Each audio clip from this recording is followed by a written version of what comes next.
안녕하세요, 여러분. 나미입니다. 오늘도 저와 함께 새로운 이야기 나눠봐요. 구독과 좋아요도 잊지 마세요. 제 남동생에게는 부모님이 성장의 모든 순간을 기록해둔 특별한 노트가 있었습니다. 노트의 모든 페이지는 부모님의 깊은 사랑으로 가득 차 있었지요. 반면 저에게는 5년 안에 갚아야 할 38만 원의 빚이 적힌 낡은 노트가 전부였습니다. 그 노트에는 제 학비 같은 큰 금액부터 세계의 산자나무 사탕 같은 사소한 것까지 모두 적혀 있었지요. 나중에 저는 그 빚을 모두 갚았지만 부모님은 망나니 같은 아들만 고집했고 가장 뛰어난 딸을 잃게 되었습니다. 우연히 남동생의 성장 과정을 기록한 노트를 보게 되었을 때 저도 모르게 작은 희망이 생겼습니다. 혹시 저를 위한 노트도 있을까 하는 기대감이었죠. 그 안에는 부모님의 사랑이 담겨 있을까요? 저는 항상 착하고 순종적이었고 가족에게 자랑거리를 가져다 주었습니다. 매년 반에서 1등을 놓치지 않았고 결국에는 대학 수학능력시험에서 수석으로 합격했으니 남동생의 노트보다 더 자세하고 화려하게 기록되어 있을 거라고 생각했습니다. 하지만 저는 방 구석구석을 오랫동안 뒤졌고 책장 구석에 꽂혀있는 낡은 노트를 겨우 발견했습니다. 표지에는 박민서라는 제 이름 석자만 적혀 있었습니다. 하트나 귀여운 그림도 없었고 재미있는 스티커도 붙어 있지 않았습니다. 그저 연필로 쓴 제 이름이 전부였지요. 마음이 울컥했지만 저는 애써 자신을 다독였습니다. 나는 언니잖아. 이런 유치한 건 필요 없어. 언니는 단순하고 차분해야 해. 남동생이랑 경쟁할 필요 없잖아. 혹시 노트 안에 다른 놀라움이 있을지도 모른다는 생각에 저는 설레는 마음으로 첫 페이지를 열었습니다. 하지만 제 생각과는 달랐습니다. 놀라움도 기쁨도 없었죠. 첫 페이지에는 갓난아기 때의 제 사진이 없었고 제가 태어났을 때의 축하 메시지도 없었습니다. 대신 제가 태어났을 때 엄마가 쓴 돈, 출산 비용, 산후 조리 비용 등 모든 항목이 꼼꼼하게 기록되어 있었지요. 다음 페이지에는 1살부터 3살까지 저를 키우는 데 들어간 비용과 엄마가 저 때문에 일하지 못해 한 달에 손해본 금액이 계산되어 있었습니다. 페이지 맨 아래에는 박민서가 20살이 되면 이 모든 돈을 갚아야 한다는 차가운 글씨가 적혀 있었지요. 네 번째 페이지에는 제가 유치원 때 실수로 교실에서 밥솥을 엎질러 엄마가 2만 원을 물어주어야 했던 이야기가 있었습니다. 또 다른 항목은 화상 때문에 싼 치약을 산 비용이었습니다. 저는 소매를 걷어 올렸습니다. 어깨에 남아있는 흉터는 제대로 치료받지 못한 화상의 흔적이었죠. 그때 정말 아팠지만 엄마가 걱정하실까 봐 울지 않았던 기억이 납니다. 저는 그저 엄마가 저를 강하다고 칭찬해 주시기를 바랐지만 엄마는 그저 진열대에 있는 치약들을 차갑게 쳐다보며 가장 싼 것을 골랐을 뿐이었습니다. 심장이 아팠지만 저는 계속 읽고 싶었습니다. 부모님이 저에게 얼마나 더 차가울 수 있는지 알고 싶었기 때문이죠. 남동생이 태어났을 때 저는 4살이었습니다. 그때는 그나마 양심이 남아 있었는지 저에게 동생을 낳는 비용을 떠넘기지는 않았습니다. 하지만 2년 뒤 노트에는 제게는 너무 눈부신 작은 항목이 나타났습니다. 산자나무 사탕 1,500원. 3개. 저는 씁쓸하게 웃었습니다. 제 평생 산자나무 사탕을 먹어본 건 단 한 번뿐이었거든요. 그때 저는 엉엉 울면서 엄마에게 애원했습니다. 지금 생각하면 왜 그렇게까지 먹고 싶었는지 이해가 되지 않습니다. 자존심도 버리고 무릎까지 꿇으면서 말이죠. 첫 한 입을 깨물었을 때 신맛이 났지만 저는 애써 웃으며 말했습니다. 달아요. 엄마, 정말 맛있어요. 세상에서 제일 맛있어요. 우습게도 그건 남동생이 버린 사탕이었습니다. 남동생은 반개를 먹고 시다고 투정하며 엄마에게 던져 버렸습니다. 저는 침을 흘리며 엄마에게 한 번만 맛보게 해달라고 애원했습니다. 엄마는 저를 무시하고 3개가 남을 때까지 계속 먹었습니다. 저는 더 이상 참을 수 없어 엄마 앞에 무릎을 꿇었습니다. 그때 엄마의 눈빛이 아직도 생생하게 기억납니다. 엄마는 저를 쓰레기 보듯 했습니다. 고작 산자나무 사탕 하나 가지고. 박민서. 어느 집 언니가 너처럼 욕심이 많니? 엄마는 자리에서 일어나 저를 발로 차고 남은 반개의 사탕을 테이블에 던졌습니다. 저는 순진하게 엄마가 저를 위해 남겨둔 것이라고 생각했습니다. 저는 그 3개의 사탕을 이틀에 걸쳐 나눠 먹었습니다. 잇몸이 얼얼할 정도로 신맛이 났지만 저는 달콤하다고 말했고 친구들에게 자랑했습니다. 엄마가 사주신 거야. 여기까지 읽고 저는 더 이상 견딜 수 없었습니다. 분노에 몸이 떨렸죠. 노트를 들고 거실로 나갔습니다. 왜 저를 남동생과 다르게 대하는지 묻고 싶었습니다. 같은 박씨 집안의 자식인데 왜 이렇게 불공평한지. 나중에야 알았지만 그 노트는 편애보다 더 잔인했습니다. 거실로 들어가니 엄마는 남동생을 위한 1:1 과외를 알아보고 있었습니다. 남동생은 어릴 때부터 공부를 싫어했습니다. 부모님이 너무 오냐오냐 키운 탓도 있었죠. 저는 남동생을 가르쳐 주겠다고 제안했지만 부모님은 제가 엉뚱한 것을 가르칠까 봐 걱정했습니다. 부모님은 저처럼 반에서 1등하는 애한테 가르침을 받게 하는 것보다 1시간에 2만 원을 내고 과외 선생님을 쓰는 것을 선호했죠. 대학 수학 능력 시험 몇 달 전. 제 영어 성적이 오르지 않아 고민하고 있었던 기억이 납니다. 선생님은 이대로라면 제가 가고 싶은 대학에 합격하기 어려울 거라고 경고하셨죠. 저는 엄마에게 학원에 보내달라고 애원했습니다. 예상대로 엄마는 거절했습니다. 남동생에게 농구화를 사주는 한이 있어도 제 학원비는 내주기 싫어했죠. 결국 저는 밤샘 공부를 하며 가장 무식한 방법으로 그 어려움을 이겨냈습니다. 엄마가 남동생을 위해 조심스럽게 학원을 고르는 모습을 보니 제 마음이 다시 아팠습니다. 제가 너무 오랫동안 조용히 있었던 탓인지 엄마는 저를 흘끗 보더니 퉁명스럽게 말했습니다. 뭐 해? 와서 내 동생이 비웃음 사는 거 보려고 왔니? 엄마는 항상 이랬습니다. 제가 무슨 일을 하든 제가 나타나기만 하면 저를 남이라고 생각하고 제가 동생을 해치려는 나쁜 마음을 가졌다고 생각했습니다. 제가 쏟은 노력은 당연하게 여겨졌고 저는 마치 도둑처럼 경계 대상이었습니다. 그럼에도 저는 제가 그들을 사랑하고 다른 의도가 없다는 것을 증명하려고 노력했습니다. 이 노트가 나타나기 전까지는요. 이 노트는 마지막 남은 효심마저 꺾어버린 마른 지푸라기 같았습니다. 저는 엄마 앞에 2 노트를 던졌습니다. 하나는 남동생을 위한 예쁜 노트였고 다른 하나는 제 빚이 가득한 투박한 노트였습니다. 저는 울먹이며 말했습니다. 엄마, 왜 저한테 이러세요? 제가 뭘 잘못했어요? 저를 원하지 않았다면 왜 낳으셨어요? 이렇게 대하는 건 저를 낳자마자 죽이는 것보다 더 잔인해요. 엄마는 즉시 남동생의 노트를 품에 안고 조심스럽게 먼지를 털었습니다. 그러고 나서 자리에서 일어나 제 뺨을 3개 때렸습니다.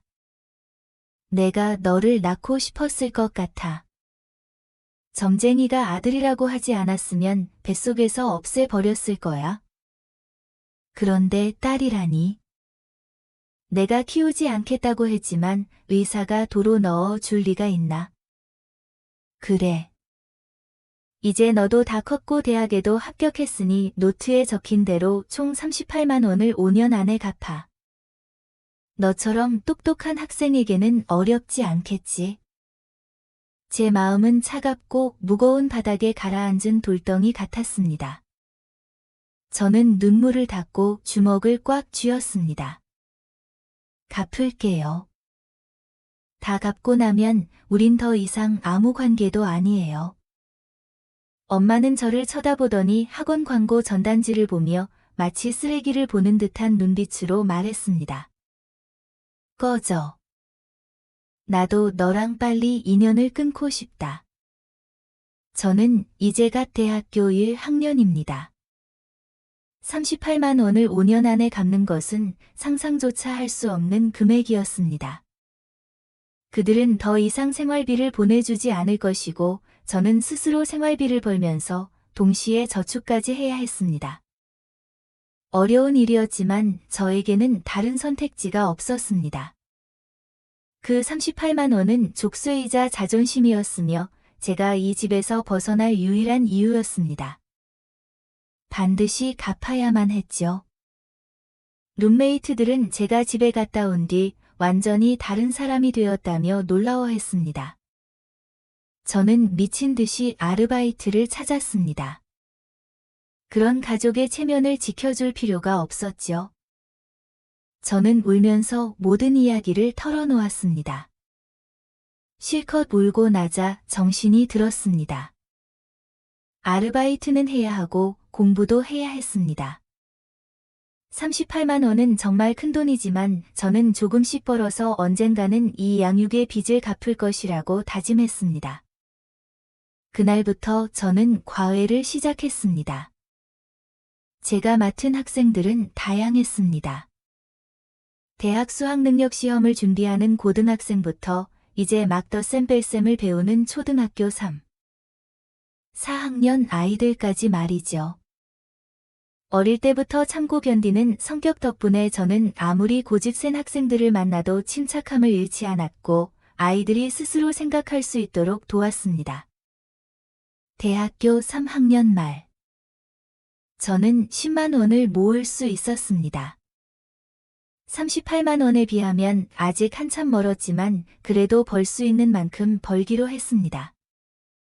신정이 되어 집에 가서 돈의 일부를 미리 드리려고 했습니다. 하지만 집에 도착하자마자 눈에 들어온 것은 한때 제 방이었던 곳이 남동생과 그 여자친구의 사랑이 넘치는 공간으로 변해 있는 모습이었습니다. 제가 나타나자 박준호는 아직도 그 여자 품에 얼굴을 파묻고 있었죠. 그녀가 몇 번 헛기침을 하자 겨우 고개를 들었습니다. 저를 보는 그의 눈에는 존경심이라고는 전혀 없었죠. 그는 갑자기 문을 세게 닫아 버렸습니다. 저는 복도에 멍하니 서 있었습니다. 고개를 돌려보니 아버지는 베란다에서 친구들과 차를 마시고 계셨습니다. 마치 제가 보이지 않는다는 듯이 한가로운 모습이었죠. 어릴 적 제가 사촌 오빠에게 성추행을 당했을 때 못 본 척했던 것과 똑같았습니다. 엄마는 거실에서 과일을 먹으며 TV를 보고 있었습니다. 저를 흘끗 보더니 차갑게 말했죠. 여기는 왜 왔니? 관계를 끊겠다고 큰 소리 치더니. 잘 들어둬. 38만 원 한 푼도 모자라면 안 돼. 저는 이제 그들이 가족 연기를 할 필요조차 없다는 사실에 놀랐습니다. 그런데도 저는 20년 동안 양육의 은혜라는 것을 소중히 여기며 그들을 다시 만나러 돌아왔던 것이죠. 저는 불효녀도 냉정한 사람도 아니었습니다. 그들이 너무나 무정했을 뿐입니다. 저는 은행 카드를 테이블에 놓고 뒤돌아섰습니다. 하지만 학교로 돌아간 지 얼마 되지 않아 경찰이 찾아왔습니다. 그들은 저희 집에서 180G짜리 금목걸이가 없어졌다고 말했습니다. 엄마는 제가 가져갔을 거라고 의심하며 즉시 신고했던 것이었죠. 갑작스러운 경찰의 방문은 모두가 저를 끔찍한 죄를 저지른 범인으로 추측하게 만들었습니다. 저의 명성은 한순간에 바닥으로 떨어졌습니다. 가장 소란스러웠을 때 책상에서 졸고 있던 김수진이 갑자기 테이블을 쾅 내리쳤습니다. 왜 이렇게 시끄러워? 상황을 제대로 모르면 함부로 단정 짓지 말라고 배웠잖아. 명문대 학생이라는 사람들이 겨우 이 정도밖에 안 돼? 교실은 순식간에 조용해졌습니다. 경찰은 사건과 관련이 있었기 때문에 설명을 해주기도 애매했지요. 저는 개인 소지품을 챙겨 그들을 따라 학교 밖으로 나섰습니다. 정신을 차리기도 전에 온 가족이 들이닥쳤습니다. 엄마는 아무 말 없이 제 뺨을 세게 때렸습니다. 이 나쁜 년. 내가 널 이렇게 키웠는데 감히 내 물건을 훔쳐. 너 어릴 때부터 도둑질 버릇 못 고치더니 아빠 목걸이까지 훔쳐. 내가 저번에 가져온 돈도 목걸이 팔아서 만든 거지. 제가 입을 열기도 전에 아버지가 또 한 번 뺨을 때렸습니다. 쓰레기 같은 년. 해픈 년.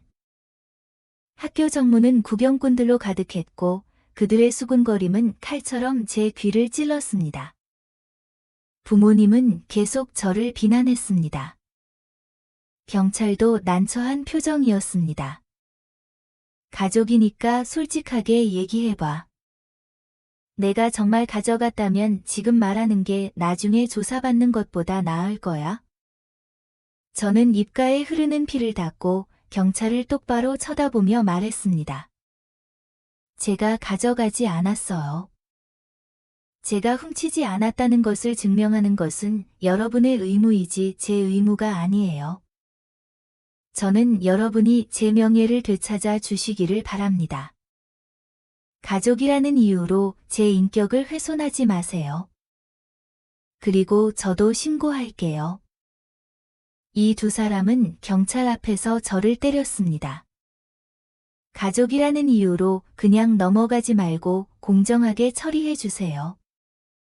저는 말을 마친 뒤 뒤돌아보지 않고 경찰차에 올라탔습니다. 제가 풀려난 날. 김수진의 빨간 페라리가 경찰서 맞은편에 서 있었습니다. 그녀는 다가와 안타까운 눈빛으로 말했습니다. 억울했지. 이제 언니가 뒤를 봐줄게. 그녀는 저를 조수석에 태우고 운전하며 금목걸이 사건의 전말을 이야기해 주었습니다. 예상대로 박준호가 여자친구의 환심을 사기 위해 목걸이를 가져갔던 것이었죠. 제가 마침 집에 돌아왔을 때 그는 모든 죄를 저에게 뒤집어 씌운 것이었습니다. 저는 중학교 2학년 때 우리 집에서 20만 원이 없어졌던 일이 떠올랐습니다.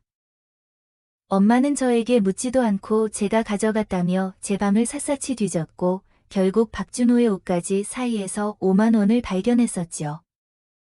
진범을 알게 된 엄마는 아무 일도 없었던 것처럼 행동했고 저는 바보같이 엄마를 달래며 돈을 찾았으니 됐다고 동생을 나무라지 말라고 했었습니다. 정말 우습군요. 저는 이제야 제가 사랑받은 적이 한 번도 없었다는 것을 깨달았습니다.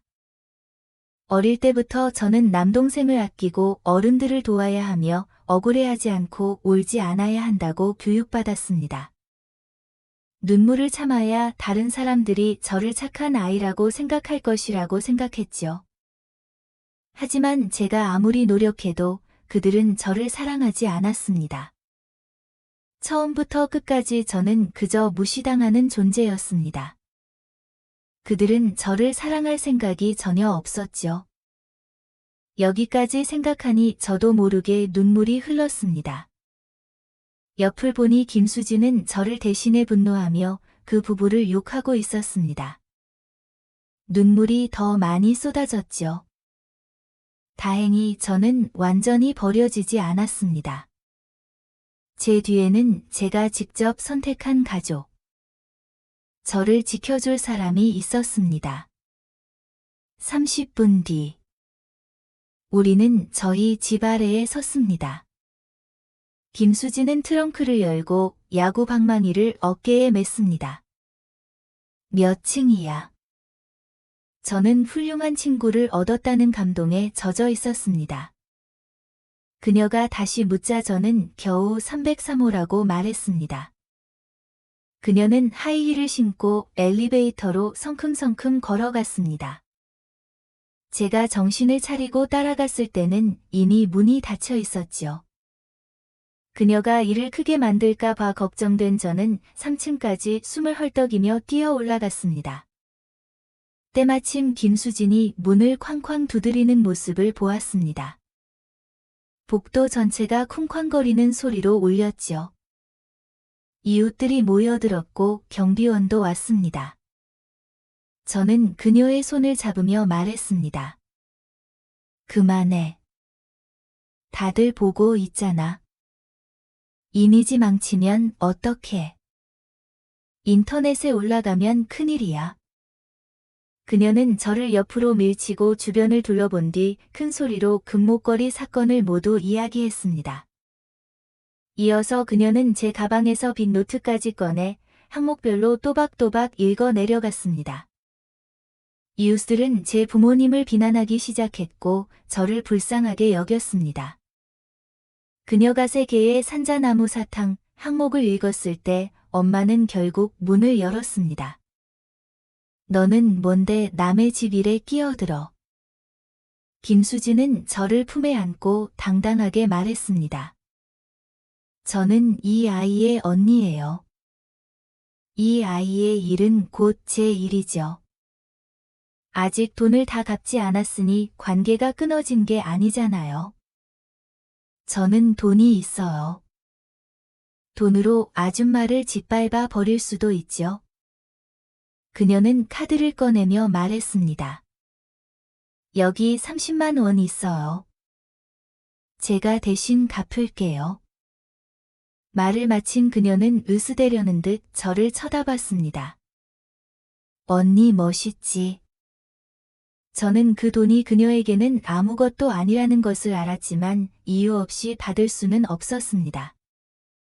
되돌려주려 했지만 그녀는 제게 기회를 주지 않았습니다. 그녀는 제 어깨를 누르며 귓속말로 속삭였습니다. 얌전히 있어. 언니가 뒤를 봐줄 테니 언니 체면 깎아 먹지 마. 그 순간 그녀는 마치 하늘에서 내려온 사람처럼 제 뒤에서 빛나고 있었습니다. 그녀가 저의 든든한 배경이 되어 주자 저는 그 어느 때보다 꼿꼿하게 설 수 있었습니다. 엄마는 돈을 보자마자 눈이 반짝거렸고 손을 뻗어 카드를 잡으려 했지만 그녀가 손을 꽉 잡고 놓아주지 않자 불만스럽게 그녀를 쳐다보았습니다. 김수진은 옅은 미소를 지으며 말했습니다. 뭘 봐요? 푼돈이라도 더 얻을 줄 알았어요. 아줌마. 남은 2만 원은 제 동생 옷 사주는데 쓸 거예요. 그게 훨씬 더 좋잖아요. 돈을 모두 갚고 나자 그들은 더 이상 저에게 시비를 걸지 않았고 저도 바보같이 다시 돌아가서 고생할 필요가 없었습니다. 졸업 후 2년 뒤. 저는 김수진에게 빌린 30만 원을 모두 갚았습니다. 그날 그녀는 말했습니다. 내가 이 돈이 필요해서가 아니야. 내가 나한테 빚졌다고 생각하지 않았으면 좋겠어. 언제 갚으라고 재촉하지 않을 테니 걱정 마. 하지만 나는 내 능력을 믿어. 30만 원은 너에게 작은 돈일 뿐이야. 나는 투자한 거야. 사람을 보는 내 눈은 틀린 적이 없거든. 그녀는 저를 자극하는 것을 가장 좋아했고 저는 그녀의 도발에 쉽게 넘어갔습니다. 그래서 학교로 돌아온 저는 사업 방향을 바꿨습니다. 대학생 과외 앱을 만들었죠. 반년도 되지 않아 다운로드 수는 100만을 넘어섰습니다. 앱이 안정적으로 운영될 무렵 저는 졸업과 동시에 개인 스튜디오를 차렸습니다. 김수진의 말이 맞았습니다. 저의 능력은 30만 원에 그치지 않았고 수백만 원을 훨씬 뛰어넘었습니다. 그녀는 저를 믿어준 유일한 사람이었습니다. 그리고 그 앱의 모델은 바로 저와 김수진이었죠. 한 명은 자연 계열 수석 졸업생. 다른 한 명은 학생들 사이에서 유명한 젊은 가수였으니까요. 연말에 저는 사업을 확장하기 위해 고향으로 돌아갔다가 옛 담임 선생님을 만나 1시간 넘게 이야기를 나눴습니다. 선생님은 저의 성공을 축하해 주셨지만 나머지 시간은 박준호라는 문제아에 대해 한탄하는 이야기뿐이었습니다. 선생님은 고등학교 3년 동안 그를 가르치느라 진이 다 빠졌고 옛날의 저와는 하늘과 땅 차이라고 말씀하셨죠. 성적은 말할 것도 없고 문제를 일으키는 것만으로도 선생님을 미치게 만들 정도였습니다. 선생님을 괴롭히고 친구들을 괴롭히고 여자친구와 함께 몰래 수업을 빠지는 일도 허다했습니다. 제가 받은 상장보다 학부모를 불러낸 횟수가 더 많았죠. 저는 으음하고 대답만 했지만 선생님은 더욱 신나서 이야기했습니다. 시간이 많았기 때문에 저는 선생님의 한탄을 들어주며 옛 이야기를 떠올렸습니다. 듣다 보니 재미있더군요. 박준호의 대학 수학능력시험 점수가 정시 합격선에 미치지 못해 이름 없는 전문대에 다니고 있다는 것을 알게 되었을 때는 특히 더 그랬습니다. 졸업 후에도 직장을 구하지 못하고 하루 종일 집에서 부모님에게 얹혀 살고 있다고 했습니다.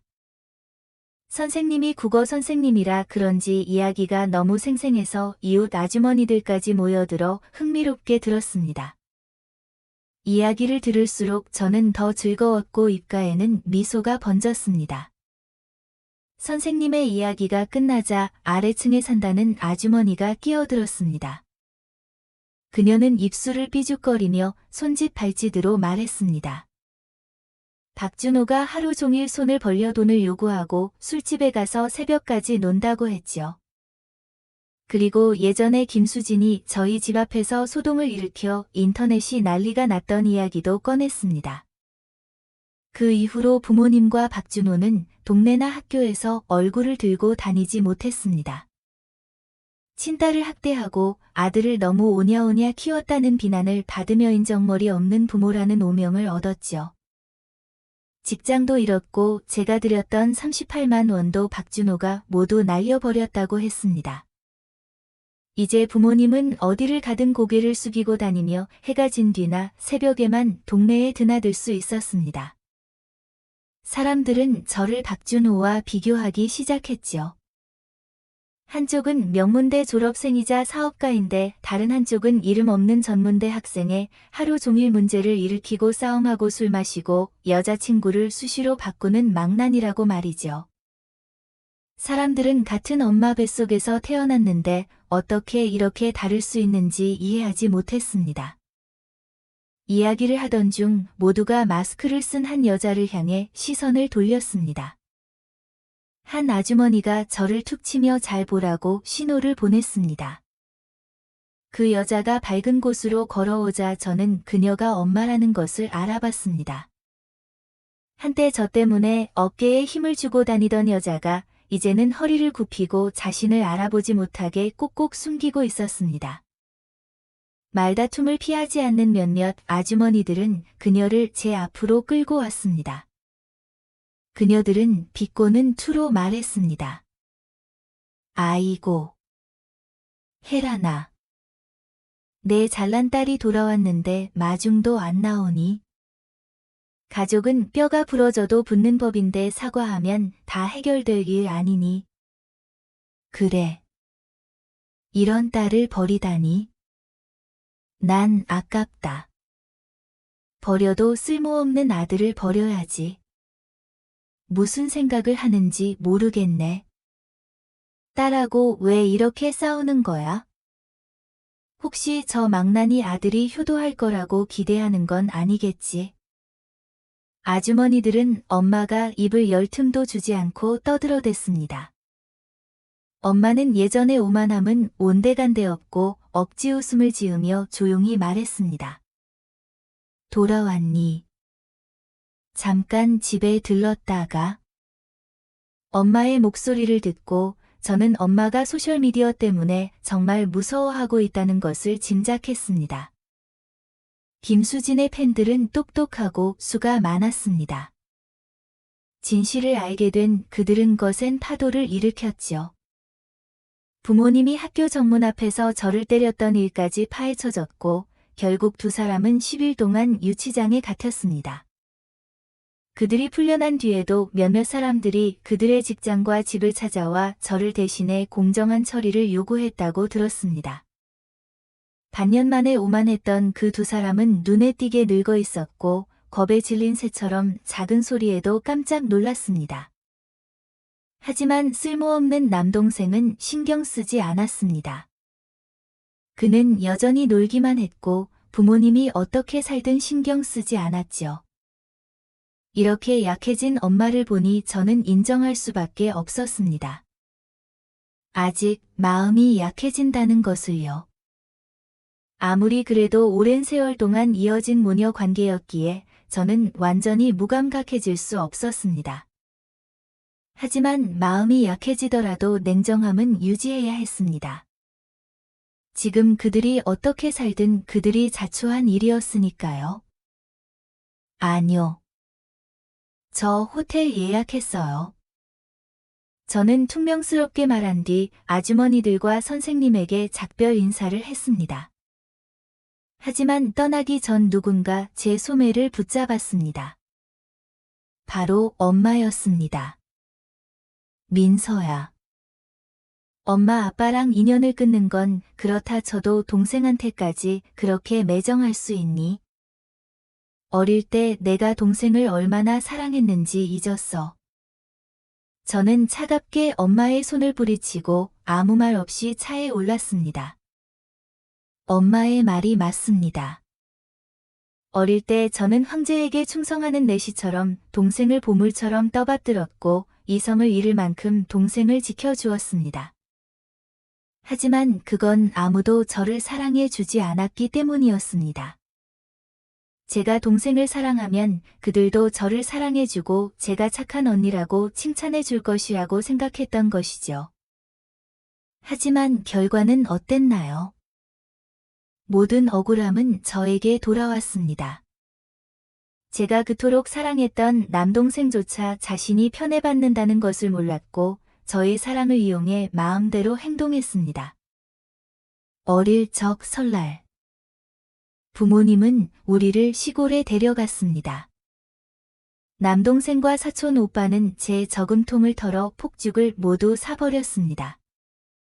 제가 채소를 고르는 틈을 타 그들은 제 목에 폭죽을 던졌습니다. 단 2초 뒤. 폭죽이 제 등 뒤에서 펑펑 터졌죠. 저는 너무 아파서 방으로 뛰어들어가 엄마에게 애원했습니다. 사랑이나 최소한의 위로의 포옹이라도 받고 싶었죠. 하지만 엄마는 제 몸에 난 화상 자국은 보지도 않고 박준호에게 밥 먹으러 내려오라고만 했습니다. 하루 종일 놀았으니 배가 고플까 봐 걱정했던 것이죠.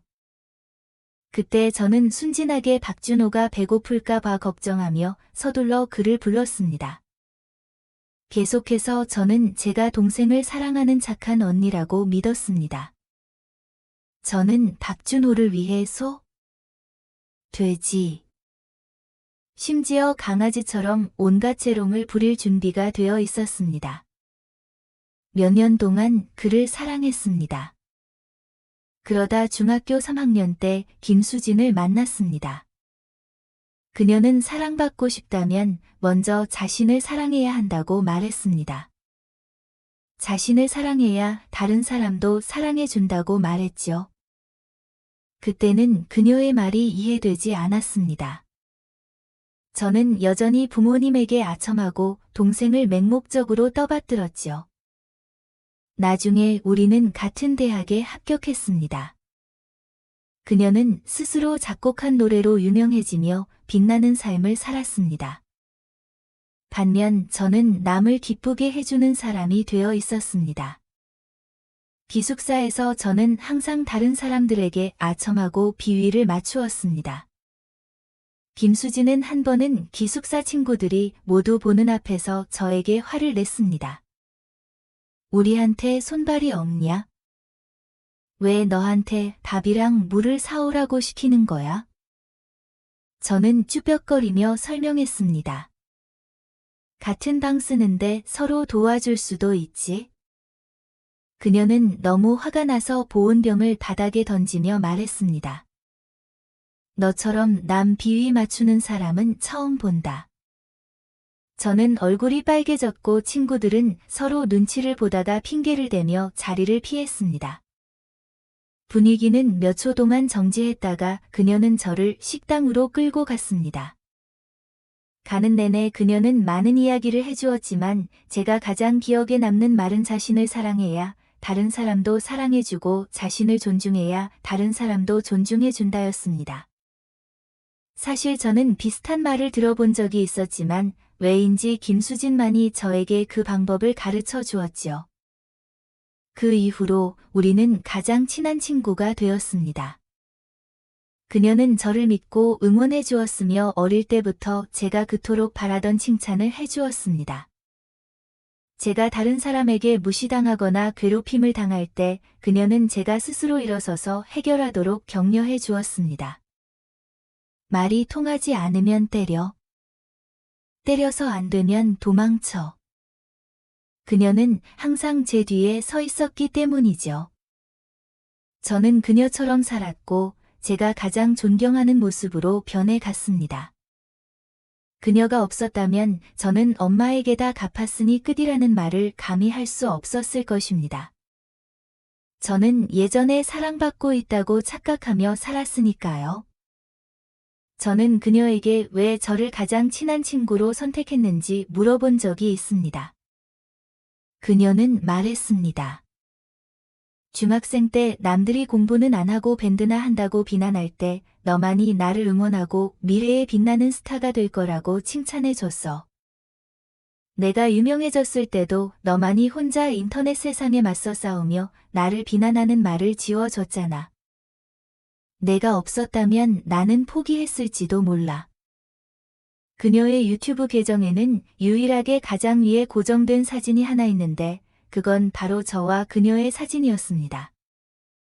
우리는 평생 가장 친한 친구.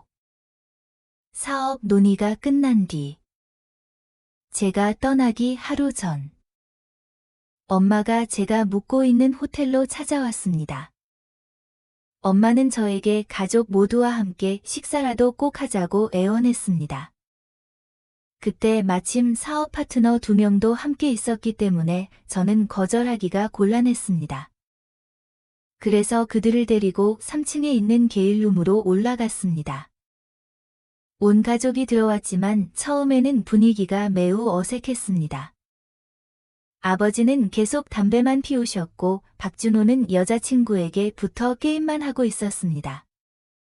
저는 이 식사가 평범한 식사가 아닐 거라는 것을 알았습니다. 드라마에서 흔히 보던 것처럼 그들은 저에게 뭔가를 부탁할 것이고 그 부탁을 들어줄지 말지는 제 권한이었습니다. 엄마가 침묵을 먼저 깼습니다.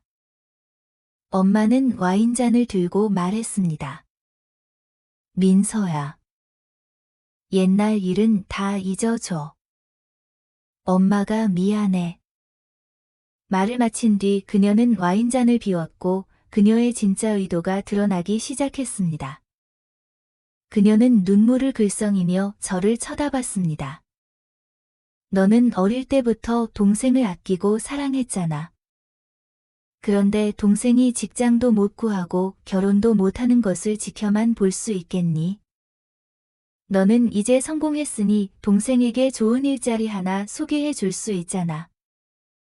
월급은 중요하지 않아.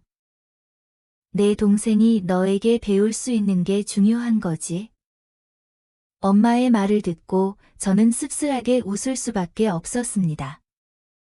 박준호는 게임 화면에서 얼굴을 떼고 짜증을 냈지만 곧 다시 게임에 몰두했습니다. 저는 엄마의 눈을 똑바로 쳐다보며 말했습니다.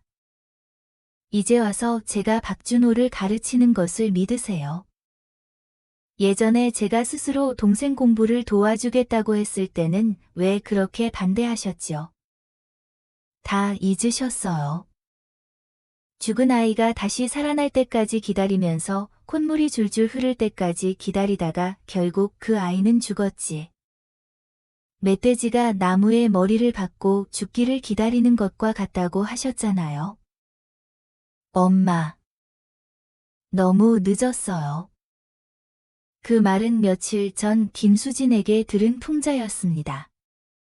그녀는 제가 고향에 돌아가면 언젠가 써먹을 일이 있을 거라고 말했지요. 정말 그랬습니다. 제가 고집을 부리자 박준호는 휴대폰을 내려놓고 테이블을 쾅 내리쳤습니다. 박민서. 이제 됐어. 내가 지금 잘 나가니까 우리를 무시하는 거지. 너 정말 잘났다. 내 동생인 나도 널 견디기 힘들어. 우리 부모님이 날 이렇게 사랑해 주시는데 감히 부모님한테 애원하게 만들어. 저는 비웃었습니다. 그래. 이제 다 컸으니 부모님의 고생을 이해해. 다만 나는 더 이상 예전의 언니가 아니야. 동생이 투정 부리면 달려가서 달래주던 그런 언니가 아니라고. 어릴 때 내가 상을 받을 때 사람들은 내가 효녀라고 했고 동생은 망난이라고 했어. 이제 누가 누군지 분명해졌네.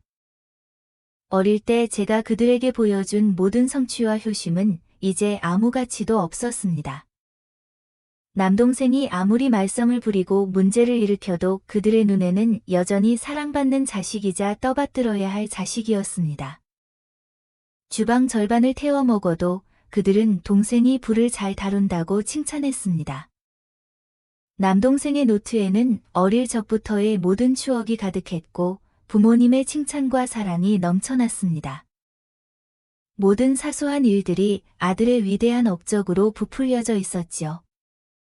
물론 그는 그런 사랑 속에서 자랐기에 부모님이 자신을 진심으로 사랑하고 저도 똑같이 사랑한다고 믿었습니다. 하지만 저에게는 그런 노트가 없었습니다. 저에게는 다른 노트가 있었죠. 증오가 쌓여 숫자들이 가득한 노트. 그렇다면 제가 무슨 근거로 행복한 가족이라고 생각하며 그들을 잘 대해 주어야 하나요? 박준호는 계속해서 의자 위로 올라가 저를 불효녀라고 욕했습니다. 부모님이 그의 팔을 잡아당겼지만 그는 멈추지 않았습니다. 그가 욕을 다 끝내자 게임 친구가 온라인으로 그를 부르자 그는 재빨리 앉아 게임을 계속했습니다. 방은 다시 처음처럼 어색한 분위기가 되었습니다.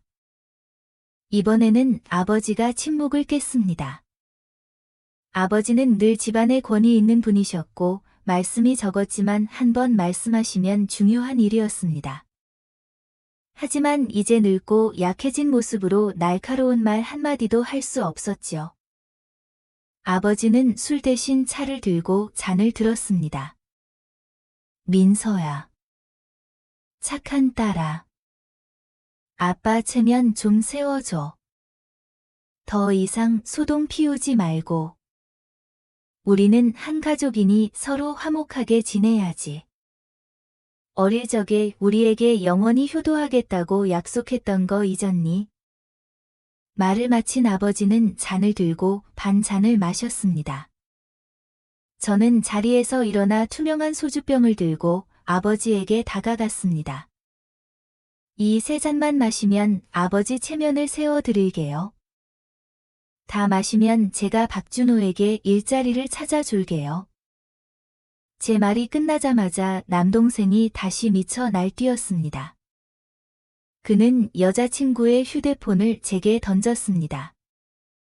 저는 몸을 옆으로 피했고 휴대폰은 바닥에 떨어져 화면이 깨졌습니다. 그의 여자친구는 화가 났지만 아무 말도 하지 못했습니다. 박준호는 소리를 질렀습니다. 내가 감히 내 얼굴에 침을 뱉어. 저분은 내 아버지라고. 세상에 너처럼 행동하는 딸이 어디 있어? 저는 신경 쓰지 않고 아버지를 똑바로 쳐다보았습니다. 아버지는 재빨리 겁에 질린 표정으로 잔을 들이켜고 숨을 헐떡였습니다. 박준호의 말이 맞습니다. 세상에 아버지에게 술을 억지로 마시게 하는 딸은 없을 겁니다. 하지만 저에게도 아버지 같은 분은 없었죠. 여러 남자 앞에서 저를 술에 취하게 한 뒤 사촌 오빠 방에 던져 넣어 제가 사람들에게 시달리게 했고 아버지는 친구들과 거실에서 만취해 있었으니까요. 그때 제가 흉기로 제 몸을 찌르지 않았더라면 오늘 아버지를 술 마시게 하는 간단한 일로 끝나지 않았을 겁니다. 박준호는 계속 게임을 했고 방은 다시 침묵에 잠겼습니다. 그때 내내 조용히 있던 박준호의 여자친구가 입을 열었습니다. 언니. 언니가 억울한 일 많이 당한 거 알아요? 하지만 지금은 박준호도 어쩔 수 없는 상황이에요. 5만 원의 결혼 지참금을 준비하지 못하면 우리는 결혼할 수 없어요. 제 뱃속의 아기도 아빠가 없을 거고요. 언니는 정말 박씨 집안의 자식이 길거리에 나앉는 것을 그냥 지켜볼 거예요. 그녀의 불쌍한 표정을 보니 저는 웃음을 참을 수 없었습니다. 정말 연극이 이어지는구나. 하지만 그녀와 저는 아무런 원한이 없었기 때문에 너무 날카롭게 말할 수는 없었습니다. 저는 부드럽게 그녀를 설득했습니다. 진지하게 생각해 봤니?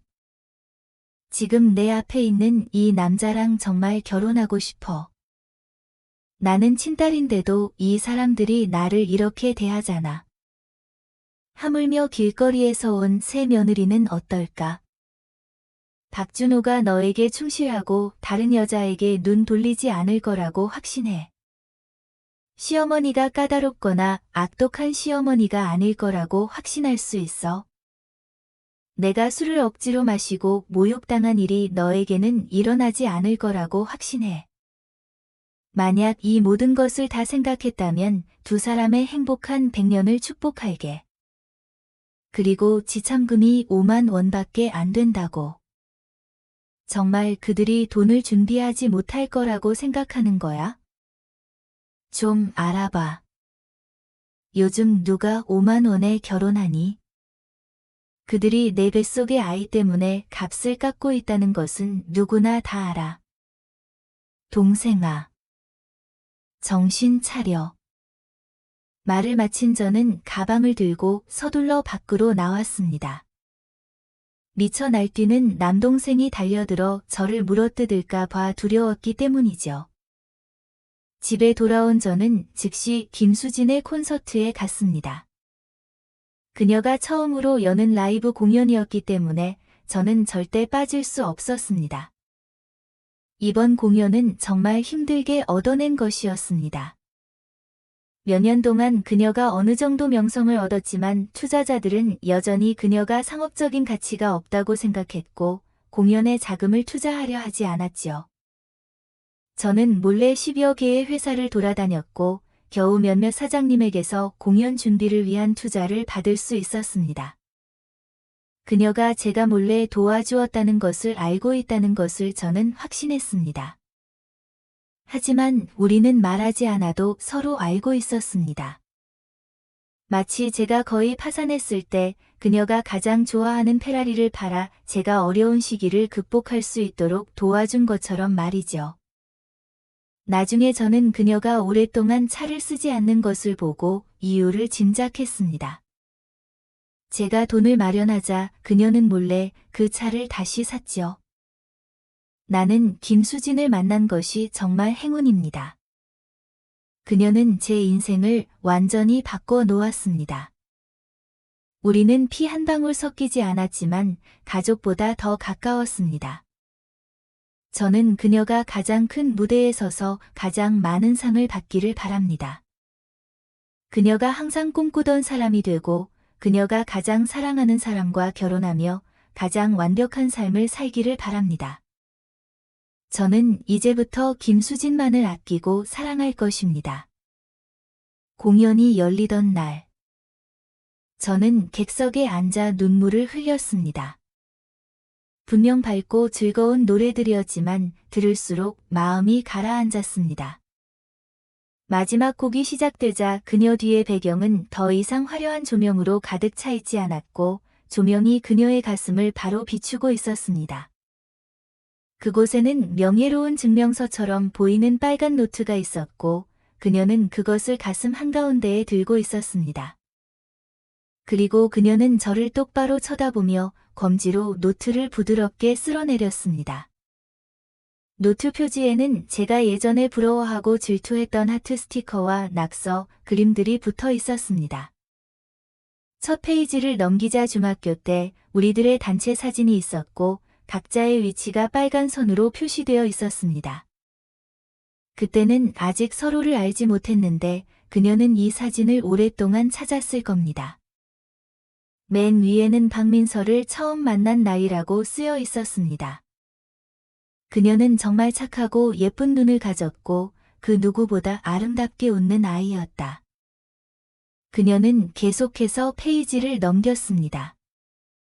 화려한 그림들과 재치 있는 글들이 나타났습니다.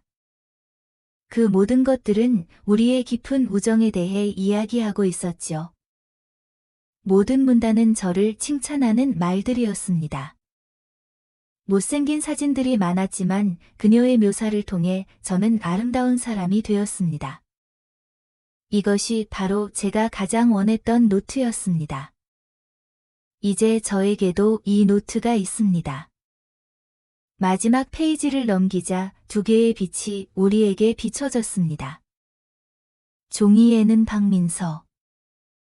너라는 친구가 있다는 것이 김수진인 나에게 가장 큰 자랑이다라고 쓰여 있었습니다. 대형 화면은 갑자기 검은색으로 변하더니 왜 평화로운 안식처가 필요한가요?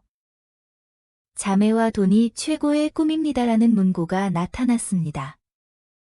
그 글을 보자 저는 통쾌하게 웃으며 그녀에게 엄지손가락을 들어 보였습니다. 그래.